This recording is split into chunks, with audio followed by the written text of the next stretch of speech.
Just, pretend like you're hearing it fresh again. And it's entitled The Perfect Woman. And it was written by me and was given to me by God. This was definitely God, because I had nothing, y'all. I said to the Lord one day, if only I could be the perfect woman. Oh, how happy I would be. For perfect people have perfect lives, right? And the more I thought about it, the more excited I got. So I decided to draw my blueprint for the perfect woman. I decided to put it all together and present it to God so when He transformed me, He would get it right.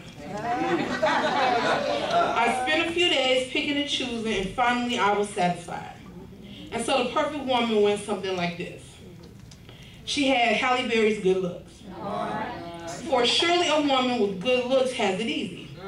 A woman of great beauty, how could she ever feel bad about herself?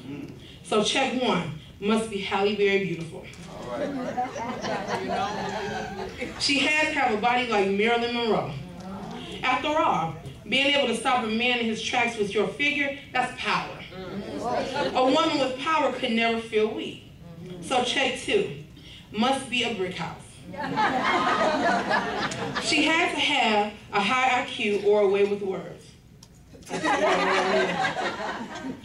But not just that, she should be recognized and rewarded for her talents, like Maya Angelou. After all, a person who has a way with words is never at a loss for them, or nervous. And when you achieve success and are rewarded, you don't pay for that like you pay for the anointing, right? Right. So check three, must be brilliant and celebrated by men. She had to have cooking skills like Paula Deen. After all, the way to a man's heart is through his stomach.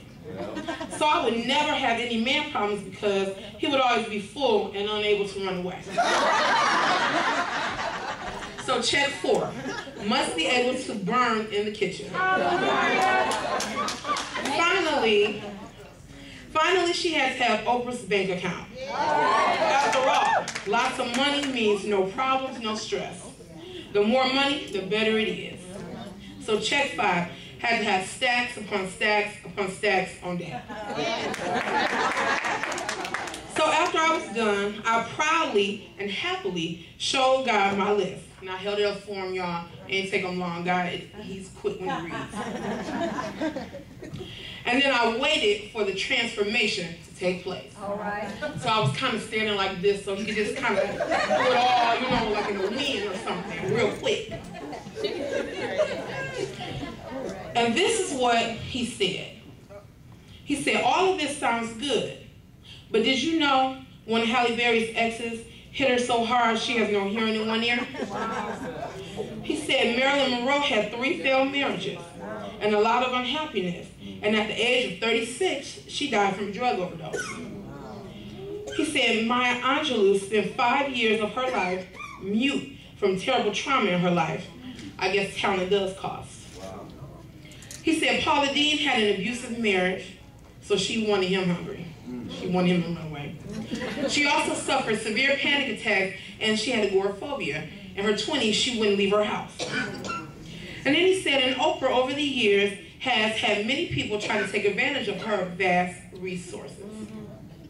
So then I said, okay, God, what would perfect look like? And then he said, persistent. Like the woman from Canaan in Matthew 15, 22 through 28, who wouldn't give up until Jesus made her daughter well. He said pursuing, as in Isaiah 55, 6, where we actually continue to seek his presence non-stop. He said his presence, as in Acts 7, 55 through 60, when God's presence was so strong on Stephen that even while being killed, he asked God not to punish his killers.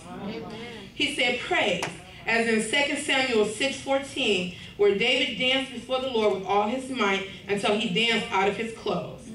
And then he told me to tell his women that when they persistently pursue his presence with their praise, no matter how imperfect their circumstances are, they'll be in a perfect place, his presence.